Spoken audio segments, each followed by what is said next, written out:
Tae-1 was organizing medical supplies when the door to the medical bay burst open. He turned around quickly, his hand still holding a box of scanning devices. A woman stumbled through the entrance, her body trembling. But she was not human. Her skin glowed with a soft blue light that flickered like a dying flame. She had large dark eyes that took up much of her face, and her breathing came in short, desperate gasps. She collapsed against the examination table, her fingers gripping the edge so hard that Tae-1 could see them shaking.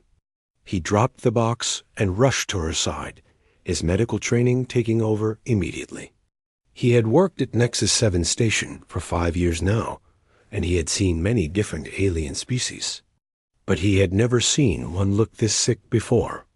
"Please," the woman whispered in Galactic Standard, the common language most species used to communicate. Her voice was weak and filled with pain. "Please help me. I am dying."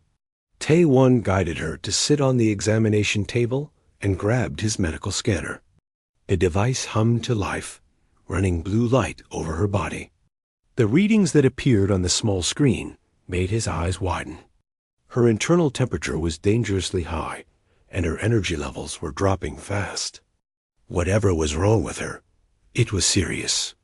"My name is Tae-1. I am a doctor here," he said gently, trying to keep his voice calm, even though his heart was racing. "Can you tell me what is happening to you?" The woman looked at him with those huge dark eyes, and he saw fear in them. Real, desperate fear. "My name is Nira. I am Valkyrie. I am in my critical mating cycle." She paused, struggling to breathe. "Without a compatible partner, my body will shut down. I have only 3 days left. Maybe less."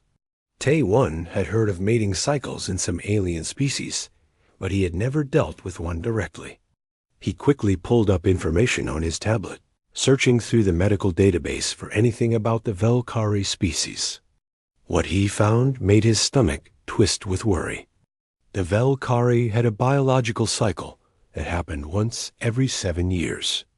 During this time, they needed to bond with a compatible partner, or their body would begin to fail. It was not just about reproduction. It was about survival. "Where are your people?" Tae-1 asked. "Can we contact them?" Nira shook her head weakly, and the blue glow of her skin dimmed even more. "My ship was attacked. I escaped in a pod. I drifted for weeks before someone found me and brought me here. My people are 3 months away, even with the fastest ship. I do not have 3 months. I do not even have 3 days."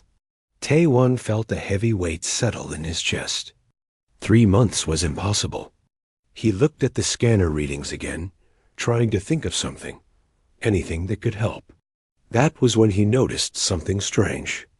The scanner was showing a compatibility reading, something it did automatically when examining alien biology. It measured how well different species could interact on a biological level. The number on the screen made him stop breathing for a moment. Humans had a 78% compatibility rating with Valkyrie biology. That was incredibly high. Most species had compatibility ratings below 20% with each other. But what made his hands start to shake was the second reading. His personal genetic profile showed an 89% compatibility with Nira specifically. "This cannot be right," he muttered, running the scan again. But the numbers came back the same. He looked at Nira, who was watching him with desperate hope in her eyes. "You see it, do not you?" she asked quietly. "Humans can help me. You can help me." Tae-1 set down the scanner and took a step back. His mind was racing, trying to understand what this meant. "What exactly does this bonding process involve?" he asked carefully. Nira closed her eyes for a moment, and when she spoke, her voice was barely above a whisper. "It is a bioenergy exchange. Our species evolved it as a survival mechanism. 2 compatible beings share energy, emotions, and part of their consciousness. It requires physical closeness and emotional trust. The process takes several hours, and once it is complete, the bond is permanent. We would be connected for life. Permanent? Tae-won repeated, feeling the word hit him like cold water. You mean we would be linked forever? Yes, Nira said, opening her eyes to look at him. I would be able to feel your emotions. You would feel mine. We could sense each other even across great distances. I know this is much to ask. I know we are strangers. But I have searched the entire station, and no one else is compatible. You are my only hope. Tae-won ran his hand through his hair, his mind struggling to process everything. He was a scientist, a researcher. He had spent his whole adult life studying alien biology, keeping careful distance, observing from the outside. He had never been good at personal connections, even with other humans. The idea of being permanently bonded to someone he had just met was terrifying, but he looked at Nira, really looked at her, and saw someone who was dying. Someone who was far from home, alone and afraid. He thought about what it would be like to die in a strange place, surrounded by people who could not or would not help. The thought made his chest ache. I need to contact my colleague, he said finally. I need to verify this information and understand all the risks. Can you give me some time? Nira nodded, though he could see the disappointment in her eyes. I understand. But please hurry. Every hour that passes makes it less likely that the bonding will work. My body is already starting to fail. Tae-won helped her lie down on the examination table and covered her with a thermal blanket. Her skin was still glowing, but the light was getting weaker. He quickly called Ji-ah, the station's chief medical officer. She was older than him, more experienced, and one of the few people whose judgment he truly trusted. Arrived within minutes, her face serious as she examined Nira and reviewed all the scans. She pulled Tae-won aside, speaking in a low voice so Nira would not hear. Everything she told you is true. The Valkyrie critical cycle is well documented in medical literature. Without intervention, she will experience total organ failure within 72 hours. Probably less, given how far along she already is. And the bonding process? Tae-won asked. Is it safe for humans? Jia looked at him for a long moment before answering. There has never been a recorded human-Valkyrie bond. This would be the first. The biological compatibility is there, but we cannot predict all the effects. What we do know is this. Once the bond forms, it cannot be broken. You would be connected to her for the rest of your lives. This is not something to decide lightly. Tae-won looked over at Nira, who was lying on the table with her eyes closed. Even unconscious, she looked like she was in pain. He thought about all the reasons to say no. The risk, the permanence, the fact that they were complete strangers. But he also thought about the oath he had taken when he became a doctor. To help those in need. To save lives when he could. How long do I have to decide? He asked. 24 hours, Jia said. After that, her condition will be too advanced. The bonding will not work anymore. Tae-won nodded slowly, feeling the weight of the decision pressing down on him. 24 hours to choose whether to save a stranger's life by binding himself to her forever. He looked at the clock on the wall and watched the seconds tick away, each one bringing Nira closer to death, and him closer to a choice that would change everything. Tae-1 sat in his small quarters, staring at his tablet screen. He had been reading about Valkyrie biology for 3 hours now, and every article made the situation feel more impossible. The bonding process was not just a simple medical procedure. It was something deeper, more complex than anything he had ever studied. The Valkyrie had evolved this mechanism over millions of years, and it touched every part of their biology, psychology, and culture. A knock on his door interrupted his thoughts. Come in, he called out, Not looking up from the screen, the door slid open and Hyun-woo walked in. He was Tae-won's best friend and the head of security for Nexus 7 Station. They had known each other since university, back on Earth. Hyun-woo was the opposite of Tae-won in many ways. Where Tae-won was quiet and careful, Hyun-woo was bold and direct. But they understood each other in the way that only old friends could. "Jia told me what happened," Hyun-woo said, sitting down heavily in the chair across from Tae-won. "This is serious." "I know it is serious," Tae-won replied, finally looking up from his tablet. "That is why I am trying to understand it." Hyun-woo leaned forward, his expression worried. "But there is more you need to know. I ran a background check on Nira, not because I doubt her story, but because it is my job to keep this station safe." He pulled out his own tablet and showed Tae-won a security report. "She is not lying about the attack on her ship, but the people who attacked her are still looking for her. They are called the Krevder, and they are mercenaries. Dangerous ones." Tae-won felt his stomach drop. "Why are they looking for her?" "That is what I cannot figure out," Hyun-woo admitted. "But 3 Krevder ships were spotted near the station yesterday. They have not made any hostile moves yet, but they are watching us. If they know she is here, they might try to take her." Tae-won put his head in his hands. This was getting more complicated by the minute. It was not just about whether he could help Nira. Now there were security concerns, potential danger to the entire station. But when he thought about telling her no, about watching her die when he had the power to save her, something inside him refused to accept it. "I need to talk to her," he said, standing up. "I need to understand more about what this bond really means." Hyun-woo stood as well, putting a hand on his friend's shoulder. "Whatever you decide, I have your back. But decide quickly. Those Krevder ships make me nervous." When Tae-won returned to the medical bay, Nira was awake. Jia had given her something to help with the pain, but her skin was noticeably dimmer than before. The blue glow that had been so bright when she first arrived was now fading to a dull gray. She looked exhausted, like someone who had not slept in days. "How are you feeling?" Tae-won asked, pulling a chair next to her bed. "Weaker," Nira admitted. "The cycle is progressing faster than I expected.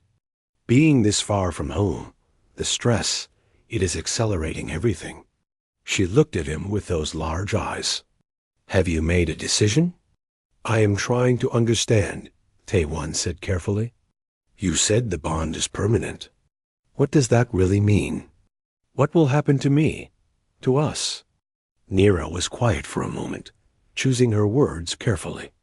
"The bond creates a connection between our minds and bodies. You would be able to feel my emotions as if they were your own. If I am happy, you would feel happiness. If I am in pain, you would feel that too. And I would feel everything you feel. We would always know where the other person is, even if we were on opposite sides of the galaxy." "That sounds overwhelming," Tae-won said honestly. "How do you maintain your own identity if you are always feeling someone else's emotions?" "It takes practice," Nira explained. "Velkari children are taught from a young age how to prepare for bonding. We learn to recognize our own feelings versus our partner's feelings. We learn to give each other mental space while still maintaining the connection. But you are right. It would be overwhelming at first, especially for someone who has never experienced it before." Tae-won stood up and walked to the window. Outside, he could see the vast darkness of space, dotted with stars. Nexus 7 orbited far beyond Neptune, far from Earth and everything familiar.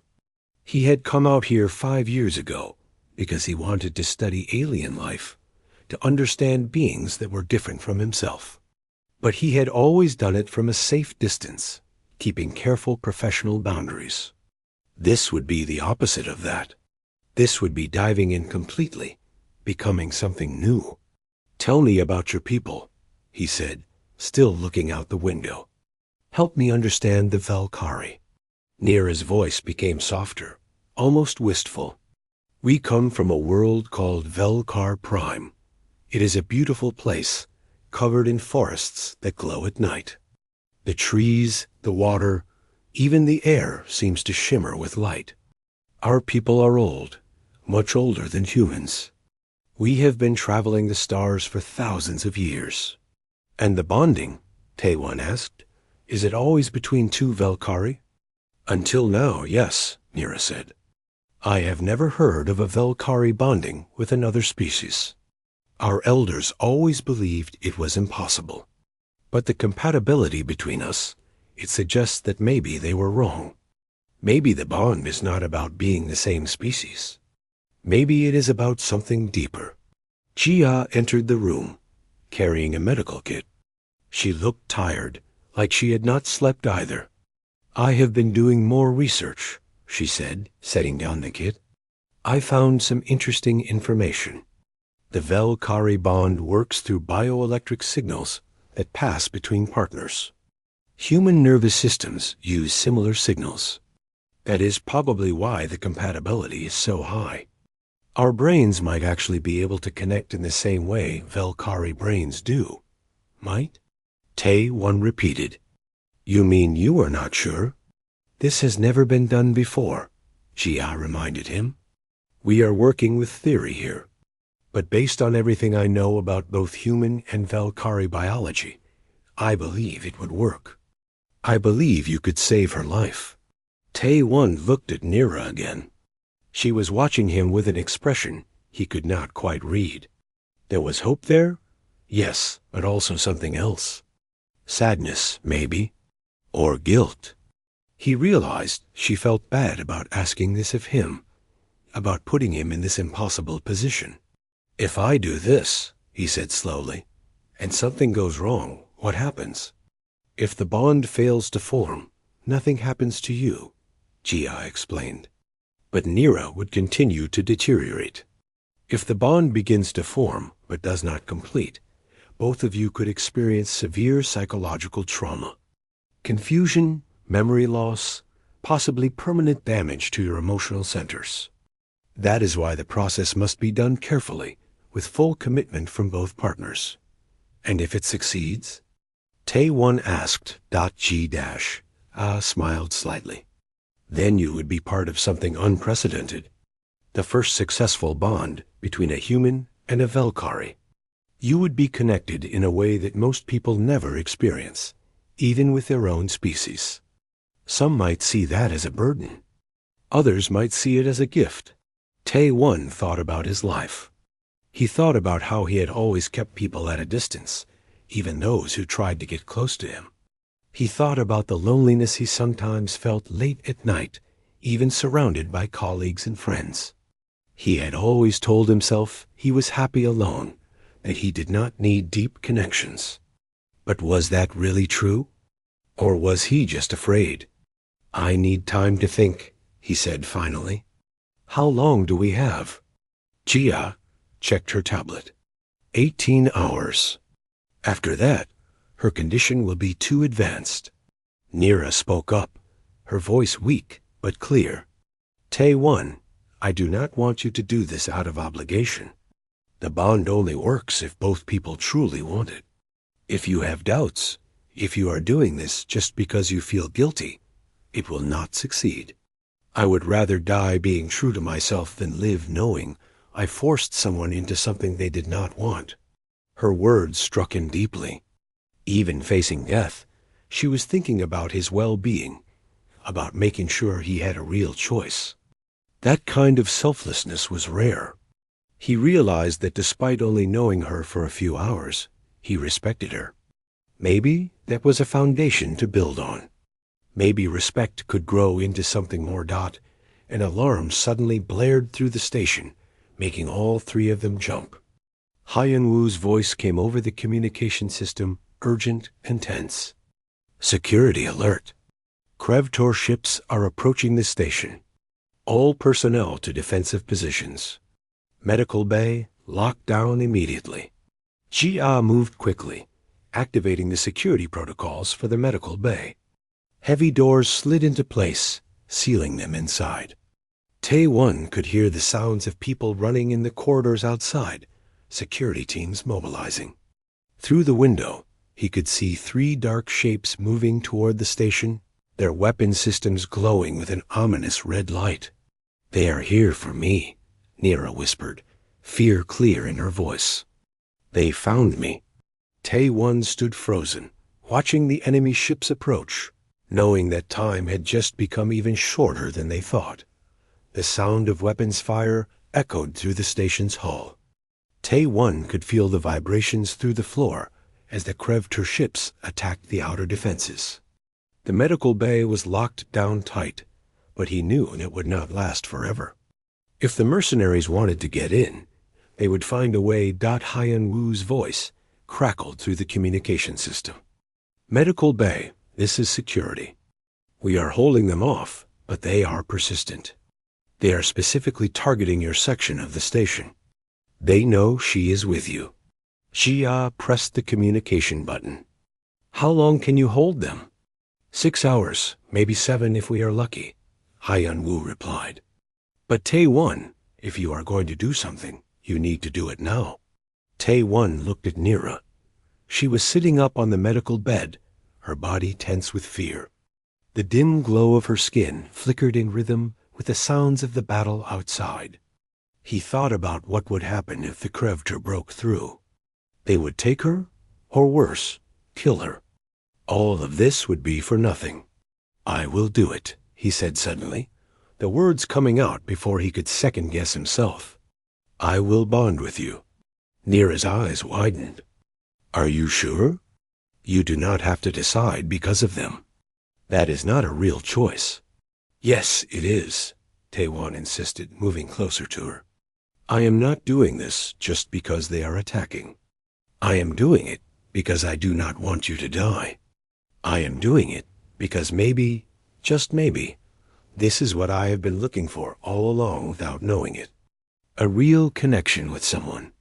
Jia moved into action immediately. She started preparing the medical suite, bringing out special equipment that looked like nothing Tae-Won had seen before. There were bioharmonic resonators, devices that would help align their nervous systems. There were monitors to track their vital signs during the process. Everything had to be perfect. "The bonding process takes several hours," Jia explained as she worked. "You will need to be in physical contact, starting with your hands. As the bond deepens, you will need to move closer. The bioenergy transfer requires sustained proximity and emotional openness. I will monitor everything from outside the chamber." She prepared a small room adjacent to the main medical bay. It had soft lighting and was lined with the resonators. In the center was a comfortable surface where they could sit or lie down. The entire space hummed with a low frequency that Tae-Won could feel in his bones. "Before you begin," Jia said seriously, looking at both of them, "I need you to understand something. Once this process starts, you cannot stop it halfway. Either you complete the bond, or you risk serious psychological damage. You must be fully committed." Tae-Won nodded. "I understand." Nira stood up slowly, still weak from her declining condition. Tae-Won offered his arm, and she took it gratefully. They walked into the bonding chamber together. Jia sealed the door behind them, and suddenly the sounds of battle outside became muted, distant. It was just the two of them and the soft hum of the machines. They sat facing each other on the cushioned surface. Tae-Won realized his hands were shaking. He had performed countless medical procedures, had dealt with life and death situations dozens of times. But this was different. This was personal, in a way nothing had ever been before. "How do we start?" he asked. Nira reached out and took his hands in hers. Her skin was cooler than human skin, and the faint glow cast strange shadows on the walls. "We start by breathing together," she said softly. "Match your breath to mine. Let your heart rate slow. The bond begins when our bodies are in harmony. Tae-won closed his eyes and tried to focus on his breathing. In and out. In and out. He could feel Nira's hands in his, could hear her breath. But his mind was racing with thoughts about the battle outside, about what he was doing, about what his life would be like after this. The resonators hummed around them, but nothing was happening. No connection was forming. After 30 minutes, Ji-ah's voice came through a small speaker. Tae-won, your neural readings are all over the place. You are too tense, too much in your head. You need to relax. I am trying, he said, frustrated with himself.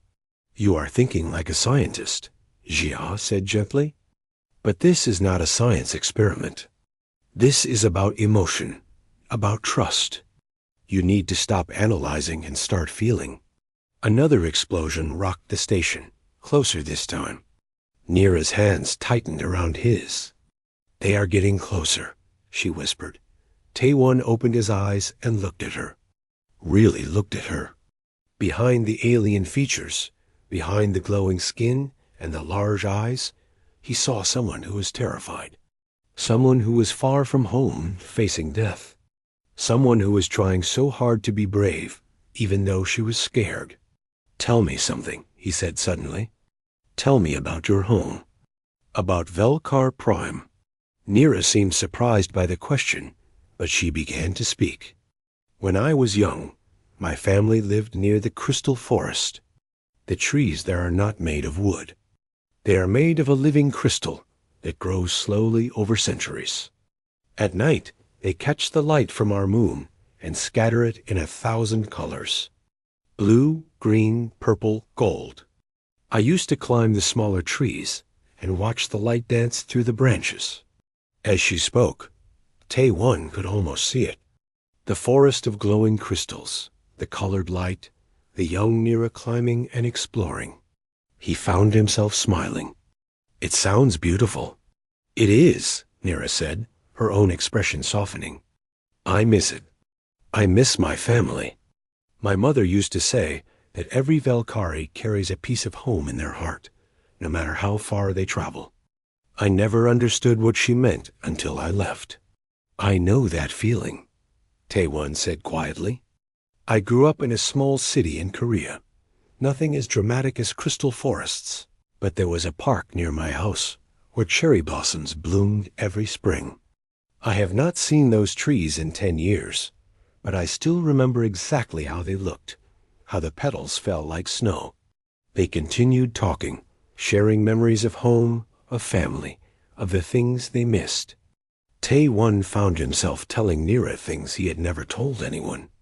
About his father, who had wanted him to be a businessman, about how becoming a doctor had caused a rift in his family, about feeling like he never quite fit in anywhere, always the observer, never fully part of any group. Nira shared her own stories. About being the youngest of 4 siblings, always trying to prove herself. About choosing to become a cultural liaison because she wanted to see the universe, to meet new species, and learn new things. About the fear she felt when her ship was attacked, drifting alone in a damaged escape pod, not knowing if anyone would find her dot. As they talked, something began to change. Tae-won noticed it first, as a warmth spreading from where their hands touched. It moved up his arms, into his chest. He could feel his heart beat, but there was something else too. Another heartbeat, slower than his own, beating in counterpoint. Nira's heartbeat. It is starting, Nira whispered, her eyes widening. I can feel you. Tae-won could feel it too. A presence in his mind that was not his own. It was gentle, curious, a little scared. Nira's emotions were mixing with his own, and instead of feeling invasive, it felt natural. Like something that had always been missing was finally clicking into place. The bioharmonic resonators hummed louder, their frequency matching the rhythm of their synchronized heartbeats. The glow from Nira's skin grew brighter, but now there was something new. Faint traces of light began appearing on Tae-won's skin. mimicking the patterns on hers. "Do not fight it," Nira said, though her voice sounded distant, like it was coming from both outside and inside his head. "Let the bond form naturally." Tae-Won stopped trying to control what was happening and just let himself feel. He felt Nira's relief that the bond was working, felt her gratitude toward him, felt her hope that maybe, just maybe, they would both survive this. And underneath it all, he felt something deeper. A recognition, as if some part of him had been waiting for this connection without knowing it. Images flashed through his mind. Memories that were not his own. Nira as a child, running through crystal forests. Nira studying in a vast library filled with holographic books. Nira watching her ship explode, the terror of that moment hitting him like a physical blow. But then there were his memories flowing the other way. His first day at medical school, his mother's smile. The moment he first saw Earth from space. They were sharing everything. All their experiences, all their emotions, all their fears and hopes and dreams. It should have been overwhelming, but instead it felt like coming home after a long journey. The boundaries between them were dissolving, not in a way that erased their individual identities, but in a way that made them both more than they had been alone. The light from their bodies grew brighter and brighter until the entire chamber was filled with glowing blue radiance. Tae-Won could barely see Nira anymore, could barely see anything except the light. But he could feel her more clearly than ever, could feel her life force strengthening, the poison of the incomplete cycle draining away, replaced by the pure energy of their completed bond. Then, suddenly, there was a massive surge of energy.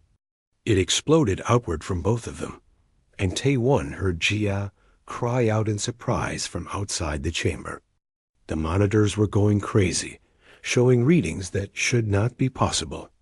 The energy washed through the medical bay and beyond, spreading through the station like a wave of light in that moment of perfect connection.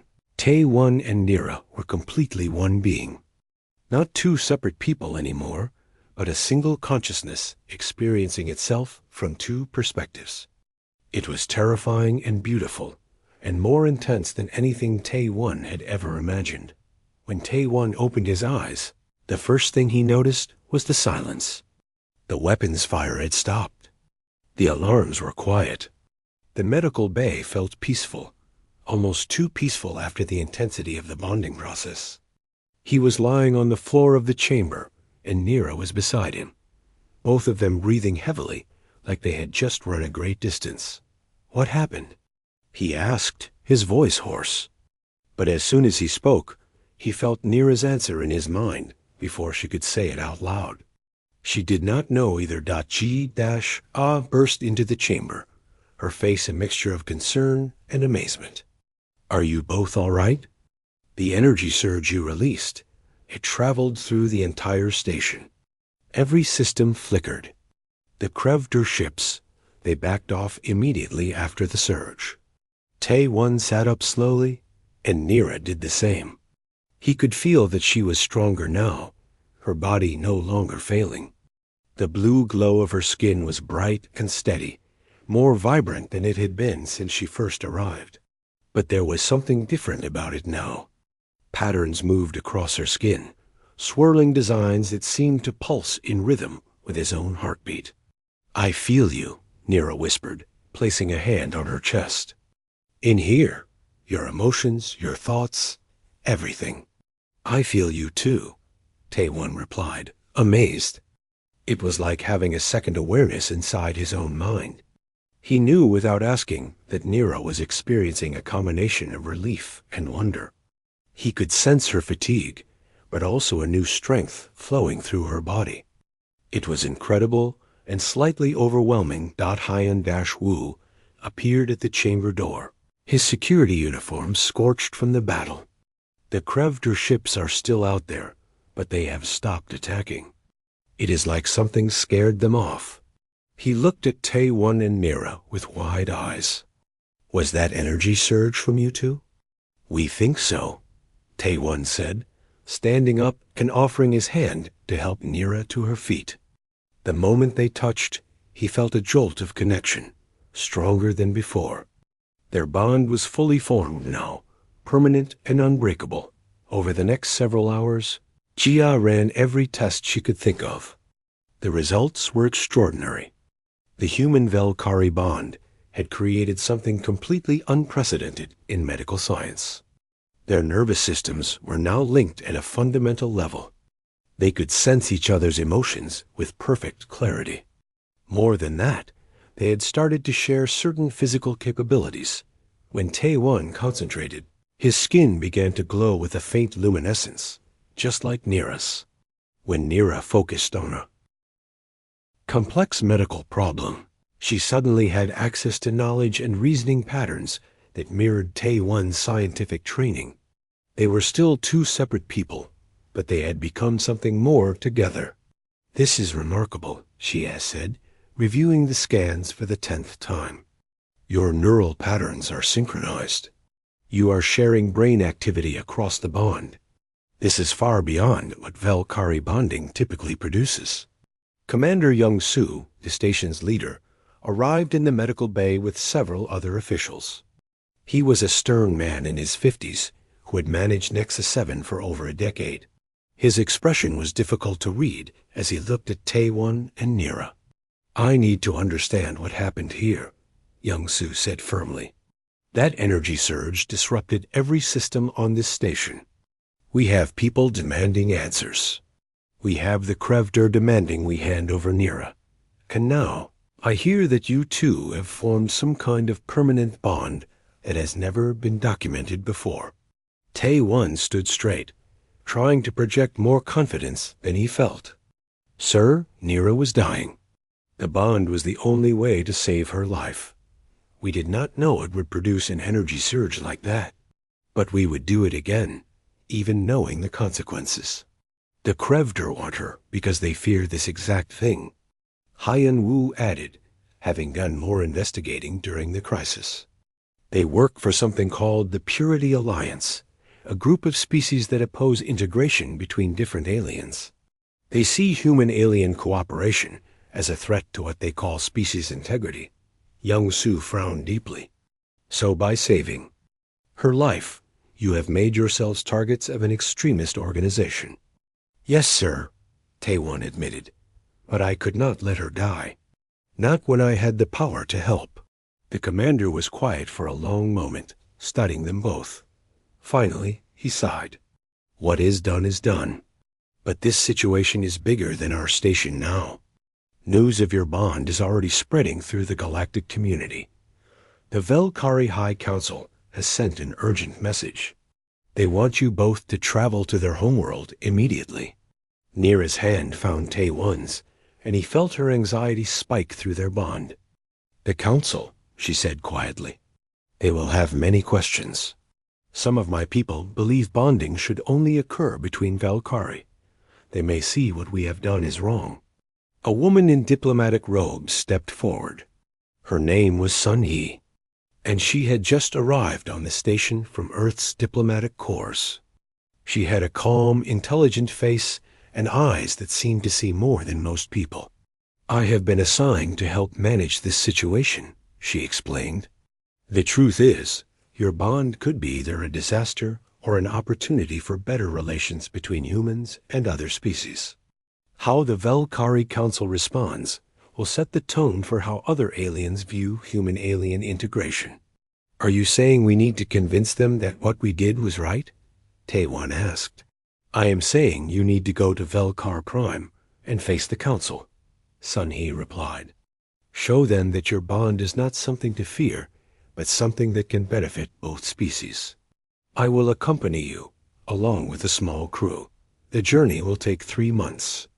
Tae-Won looked at Nira, and through their bond, he could feel her fear, but also her determination. She wanted to face her people, to prove that their bond was valid.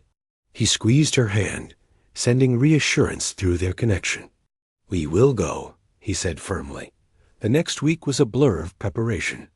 They would travel on a fast courier ship called the Hanyul, which meant sky in Korean. The crew would be small: Tae-won, Nira, Sun-hee, Hyun-woo for security, and Jia to monitor their medical condition during the long journey. The Krevtar ships continued to orbit the station, watching but not attacking. Hyun-woo suspected they were waiting for the group to leave the relative safety of Nexus 7 before making another attempt to capture or kill Nira. During the preparation time, Tae-won and Nira worked to adjust to their new bond. It was not easy. Every emotion Tae-won felt, Nira felt too. When he was anxious about the journey ahead, his anxiety flooded into her. When she felt homesick for Velkar Prime, her longing filled his chest. They had to learn how to give each other mental space, how to recognize which feelings were their own and which came from their partner. Abratin Dayun, a cultural specialist who had studied Velkari society for years. She taught them meditation techniques that bonded Velkari pairs used to maintain their individual identities while sharing a consciousness. It helped, but it was still overwhelming at times. One night, unable to sleep, Tae-won sat in the observation lounge looking out at the stars. Nira found him there, guided by the bond to where he was. She sat beside him without saying anything, and for a while they just existed together in comfortable silence. "Are you afraid?" she finally asked. "Yes," Tae-won admitted. Through the bond, there was no point in lying. "I am afraid of what the council will say. I am afraid of the Krevtar. But mostly, I am afraid that I will not be able to adapt to this bond, that I will lose myself in it." Nira took his hand. "I am afraid too, but I think maybe being afraid together is better than being afraid alone. At least now we do not have to face anything by ourselves." Tae-won smiled, feeling warmth spread through their connection. She was right. For all the challenges the bond created, it also meant he was never truly alone anymore. He had someone who understood him completely, who felt what he felt, who would stand beside him no matter what came. The day they left Nexus 7, a crowd gathered to see them off. Some people looked at them with hope, seeing their bond as a symbol of what was possible when different species came together. Others looked worried or disapproving, concerned about the implications of such permanent integration. As the Hanyul pulled away from the station and accelerated toward the jump point, Tae-won watched Nexus 7 shrink behind them. Beside him, Nira was watching too, and through their bond, he felt her mixture of sadness at leaving the place that had saved her life and excitement about going home. 2 weeks into the journey, they received a distress signal. A human colony ship called the New Dawn was under attack. The attacking vessels were identified as Krevtar, and they were specifically targeting the ship because it had a mixed crew of humans and several different alien species working together. Sun-hee brought the message to the common area where everyone was gathered. "The New Dawn is 3 days away at maximum speed. Station Command is asking any nearby ships to assist, but we are the closest vessel. If we help them, we will be delayed," Jia pointed out. "We will lose a week, maybe more. And if we do not help them, those people will die," Hyun-woo said bluntly. Everyone looked at Tae-won and Nira. Technically, it was Captain Ninsu's decision. He was the pilot of the Hanyul, but everyone knew this choice would define what their bond meant. Were they only concerned with reaching safety for themselves? Or did their bond represent something bigger? A commitment to helping others regardless of the cost? Tae-won felt Nira's thoughts through their connection, felt her heart breaking for the people on that colony ship. He knew what they had to do. "We helped them," he said firmly. The New Dawn was a massive colony ship designed to carry 5,000 people to distant worlds. When the Hanyul arrived, the ship was surrounded by 4 Krevtar attack vessels. There, weapons systematically destroying the colony ship's shields and hull plating. Fires burned in several sections, and escape pods drifted through space like scattered seeds. Captain Minsu was a veteran pilot with decades of experience, but even he looked worried. "We are outnumbered and outgunned," he said grimly. "Our weapons systems are minimal. We are a courier ship, not a warship." "We do not need weapons," Tae-One said, an idea forming in his mind. He looked at Nira, and through their bond, he felt her understanding immediately.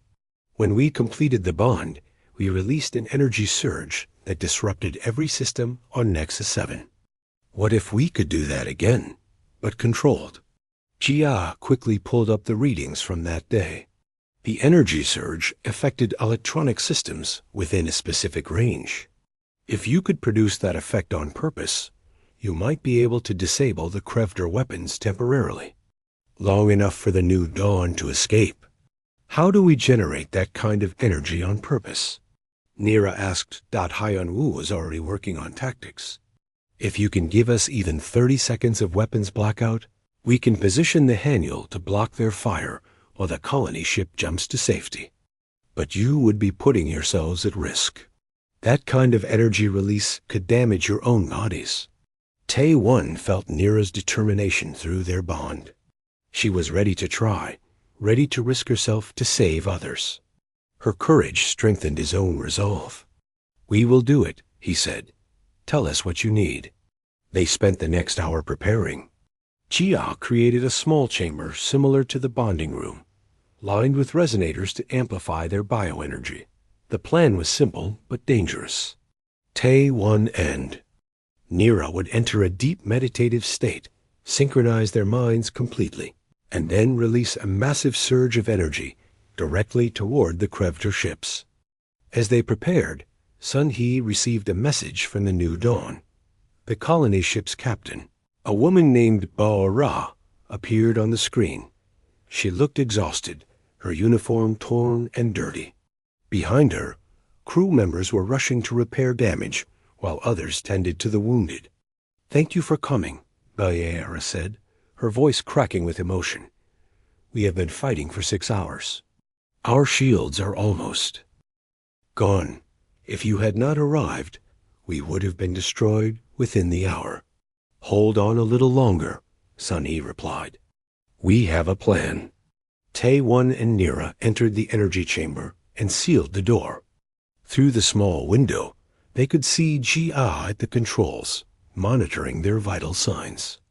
Hyun-Woo was on the bridge with Captain Min-Soo, ready to coordinate their defensive maneuver. They sat facing each other, hands clasped together. The bond between them hummed with energy, always present now like a second heartbeat. Tae-One could feel Nira's nervousness and her excitement. They had never tried to control their bonded energy before. This was completely new territory. "Remember what Dae-Yoon taught us," Nira said softly. "We need to become one consciousness again, like during the bonding. But this time, we direct the energy outward instead of inward." They closed their eyes and began to breathe together. In and out. In and out. Slowly, their heartbeats synchronized.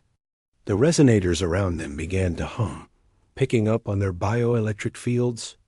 Tae-One felt his awareness expanding, merging with Nira's, until he could not tell where he ended, and she began. Through her eyes, he saw memories of Velkar Prime again. Through his eyes, she saw his childhood home in Korea. Their thoughts flowed together like two rivers joining into one. And beneath it all, they felt the energy of their bond, vast and powerful, waiting to be released. "Now," Tae-One and Nira said together, their voices perfectly synchronized. The energy exploded outward from them in a wave of brilliant blue light. It washed through the Haniel's hull without damaging it, moving like water through a sieve. Then it struck the Krevdor ships. Every electronic system flickered and died. Weapons went offline. Shields collapsed. Navigation systems crashed. The 4 attack vessels went dark and began to drift. On the bridge, Hyun-Woo was already shouting commands. "Move now. Position the Haniel between them and the colony ship. Captain Minsu's hands flew across the controls, piloting the small courier ship directly into the line of fire. The Krevter systems were beginning to reboot, their weapons coming back online. But the 30-second window was enough. The New Dawn's captain fired her emergency jump drive, and the massive colony ship vanished in a flash of light, escaping to safety. The Krevter ships, furious at losing their prey, immediately locked onto the Hannule.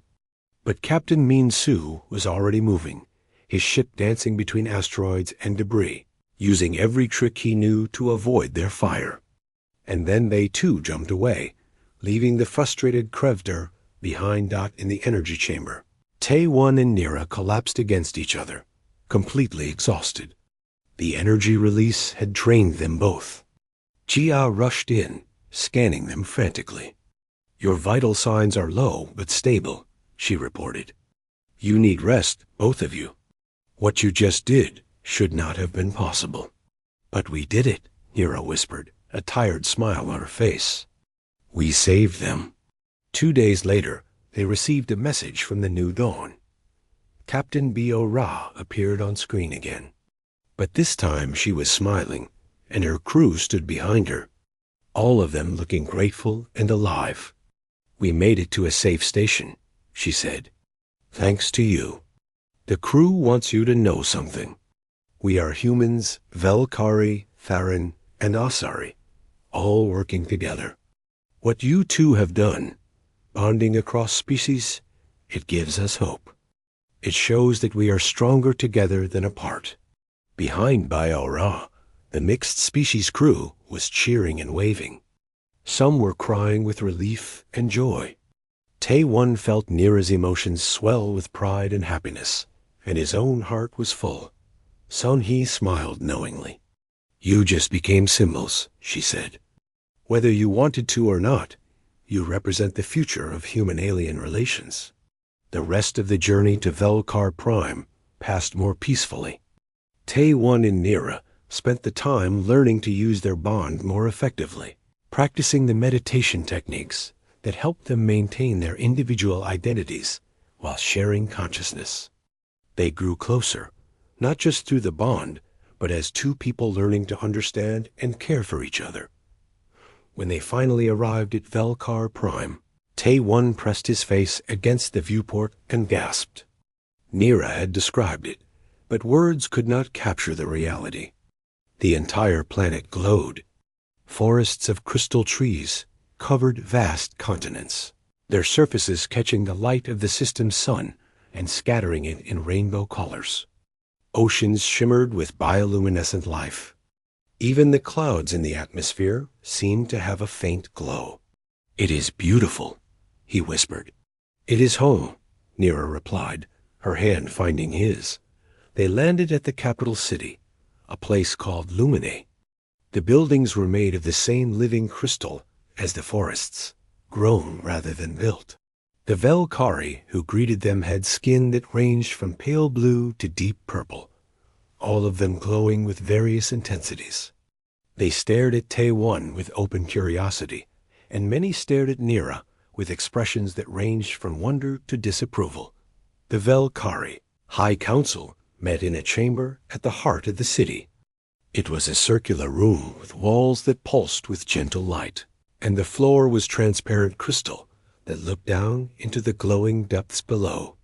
9 council elders sat in a semicircle, each of them ancient by human standards, their skin marked with intricate patterns earned through centuries of life. The head elder, a woman with deep purple skin and white patterns, spoke first. "I am Elder Kira. We have heard much about what has happened. A Velkari and a human bonded permanently. This has never occurred in all our long history." Tae-1 stood before the council with Nira at his side, trying not to show his nervousness. "Elder Kira, we did not plan this. Nira was dying, and the bond was the only way to save her life." Another elder, this one with silver blue skin, leaned forward. "But you did not simply save her life. You have created something new, a hybrid connection between species. Some among us fear this. They say it dilutes what it means to be Valkyrie. They say humans will use this to control us. Nira spoke up, her voice firm despite the intimidating setting. Honored elders, I am still Valkyrie. The bond has not changed who I am. It has only added to what I am. And Tay-1 is still human. We have not lost our identities. We have expanded them. But it is permanent, a third elder said. You will be connected for life. What happens when your human partner dies? Humans live such short lives compared to us. You will outlive him by centuries, carrying a bond to someone who is no longer there. The question hit Tay-1 like a physical blow. He had not thought about that. Through the bond, he felt Nira's sudden grief at the realization. She would live for hundreds of years, and he would be gone in less than 100. The bond would make his death even more painful for her. But before either of them could respond, a different voice spoke from the back of the council chamber. That is not entirely true. An elder who had been silent until now stood up. Her skin was pale blue, almost white, and her patterns were unlike anything Tay-1 had seen. She looked somehow different from the other Valkyrie, and when she stepped into better light, he saw why. Her eyes were slightly different in shape, and her bone structure was not quite standard for Valkyrie. My name is Mireille, she said, and Tay-1 was shocked to hear her use a Korean name. I studied on Earth many decades ago, and took that name in honor of human friends who helped me. But there is something else about me that the Council has hidden for a very long time. I am the descendant of a human Valkyrie bond. The chamber erupted in whispers. Elder Kira raised her hand for silence. Elder Mir-A speaks the truth. 300 years ago, before formal contact between our species, a Valkyrie explorer bonded with a human. It was kept secret because we feared how other species would react. But that bonded pair had descendants, and those descendants created a community. They live in the deep forest region, away from the major cities. Mireille continued, the human partner in that original bond lived much longer than normal humans. The bond itself extended his life by sharing Valkyrie longevity. He lived for 200 years before passing peacefully. And when he died, his Valkyrie partner did not suffer as we feared. The bond had prepared them both. They knew each other so completely that his death was peaceful. And she continued living with his memory, carried lovingly within her. Tay-1 felt hope surge through him and through Nira. So we will not be alone in this, he said. No, Mireille replied with a gentle smile. There is an entire community who understands what you are experiencing. But we have lived in hiding for too long. The question now is whether you will hide with us, or whether you will stand in the light and show the galaxy that bonds between species are not something to fear. Elder Kira stood, her ancient face thoughtful. The council must deliberate. But know this, Tay-1 and Nira, what you have done cannot be undone. The question is not whether your bond is valid. It clearly is. The question is what it means for the future of our species and yours. They were asked to wait outside while the council discussed. The waiting was torture. Through the bond, Tay-1 could feel Nira's anxiety mixing with his own, creating a feedback loop of worry. Sun-Hee placed a calming hand on both their shoulders. Whatever they decide, you have already changed things. The truth is out now. There is no going back. After 3 hours, they were called back in. Elder Kira's expression was unreadable. The council has made its decision. W. E will not oppose your bond. In fact, we will support it. We invite you to establish a research institute on Velkar Prime, where bonded pairs of all species can be studied and supported. We will share our knowledge with humanity and other species who wish to explore this path. But, another elder added, we cannot protect you from those who oppose this. The Krevder and their Purity Alliance will continue to see you as threats. You will face danger and prejudice. Are you prepared for that? Tay-One looked at Nira, and through their bond, he felt her determination. She was ready to face whatever came, as long as they faced it together. He squeezed her hand. "We are prepared," he said firmly. "We will not hide. If our bond can help others, if it can show that different species can become stronger together, then we will stand as an example, no matter the cost." Elder Kira nodded, something like approval in her ancient eyes. "Then go with our blessing. Show the galaxy what is possible when beings choose connection over separation, when they choose love over fear." They returned to Nexus 7 6 months later, but they were not the same people who had left. The station had prepared a welcome celebration, and hundreds of beings from dozens of species came to see them. News of their bond had spread across the galaxy. Some saw them as heroes. Others saw them as abominations. But no one could deny that they had opened a door that could never be closed. With Sun He's help and funding from both Earth and Velkar Prime, they established the Interspecies Integration Institute. The facility occupied an entire section of Nexus 7, with laboratories, medical bays, counseling centers, and living quarters. Jia became the head medical researcher, studying the biology of interspecies bonds. Haiyan Wu took charge of security, protecting those brave enough to explore bonding from extremist groups like the Krevder. Within the first year, 3 more human Velkari bonds formed. Then came the first human Therin bond, followed by a Velkari Asari bond. Each one was unique, creating different abilities and connections. Some bonds enhanced physical strength, others enhanced mental abilities, but all of them created deep, permanent connections between beings who had chosen to become something more together. The Krevder did not give up. They attacked the station twice more, trying to destroy what they saw as an abomination. But each time, the bonded pairs worked together to defend their home. The combination of different species' abilities, linked through bonds of consciousness and emotion, proved stronger than any single species could be alone. One evening, 2 years after their original bond formed, Tay-One stood with Nira on an observation deck overlooking the station. Ships were arriving and departing constantly now, bringing people from across the galaxy who wanted to learn about bonding or explore the possibility for themselves. The station that had once been a simple trading post had become a beacon of hope for a new kind of future. "Do you ever regret it?" Nira asked softly. "Binding yourself to me that day?" Tay-One felt her question through their bond, felt the vulnerability beneath it. He pulled her close and sent a wave of love and certainty through their connection. "Not for a single moment," he said. "You saved me just as much as I saved you.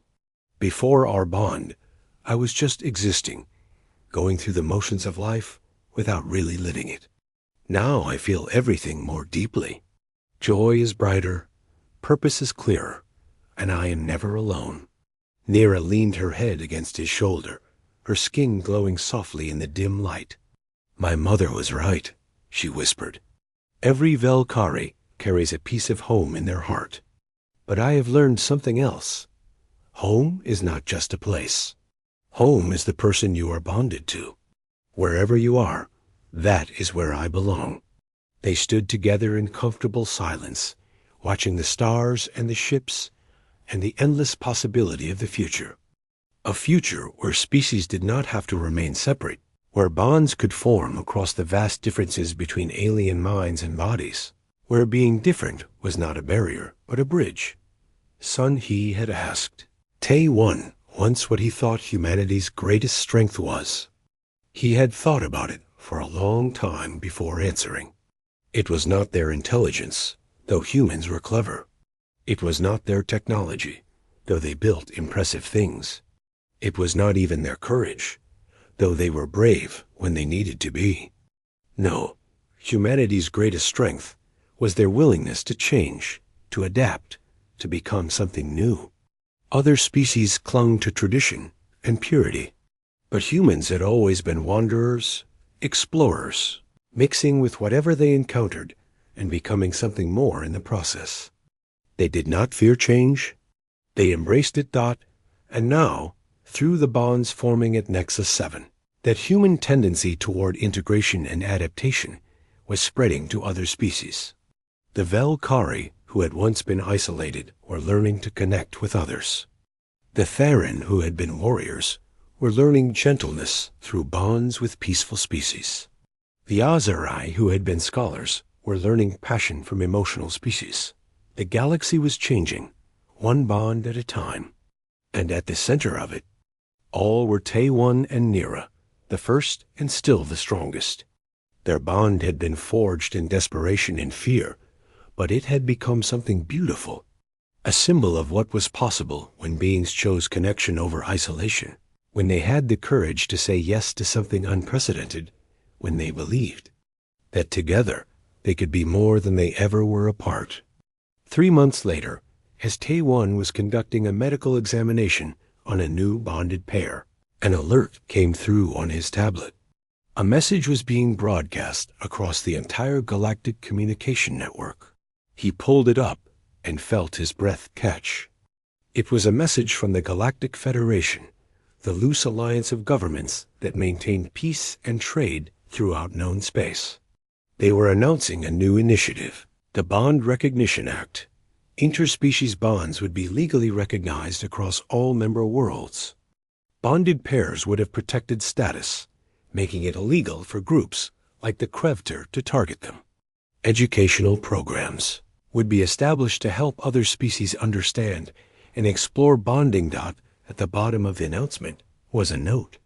This initiative was inspired by the courage of Tay-1 and Nira, whose bond showed us that our differences can make us stronger together. Through their bond, Tay-1 felt Nira's overwhelming emotion. Joy, pride, disbelief, gratitude, all flooding through both of them at once. They had not set out to change the galaxy. They had only wanted to save one life. But sometimes, the smallest, acts of courage could ripple outward in ways no one could predict. That night, they returned to their quarters in the Institute, exhausted but deeply satisfied. As they prepared for sleep, Nira said something that made Tay-1 smile. "You know what is funny? When I stumbled into your medical bay that day, I thought I was just asking you to save my life. I had no idea I was actually asking you to help save thousands of lives. To change how species interact with each other forever. Neither did I," Tay-1 admitted. "I just saw someone who needed help, and I decided to try. That is all any of us can do, really. See what needs to be done and have the courage to do it, even when it is scary and uncertain." They lay down together, their bond humming contentedly between them. Through the window, they could see the stars, endless and bright. And among those stars were countless worlds, countless species, and now countless possibilities for connection. Humanity had come to the stars looking for new worlds to explore, new resources to use, new knowledge to gain. But what they had found was something far more valuable. They had found that the universe was full of other minds, other hearts, other souls, and that the greatest adventure was not exploring space, but exploring the connections that could form when different beings chose to bridge the gaps between them. Tay-1 closed his eyes, feeling Nira's presence in his mind like a warm light. Tomorrow would bring new challenges. The Krevter were still out there, and there would always be those who feared change. But tonight, he could rest knowing that they had done something remarkable.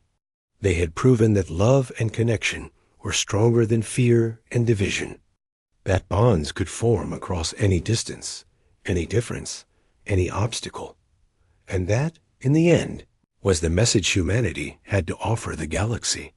Not that humans were superior or special, but that they were willing to reach across the void and say, "Let us try this together. Let us see what we can become when we stop being afraid of each other and start embracing our differences as strengths." It was a simple message, but it was changing everything.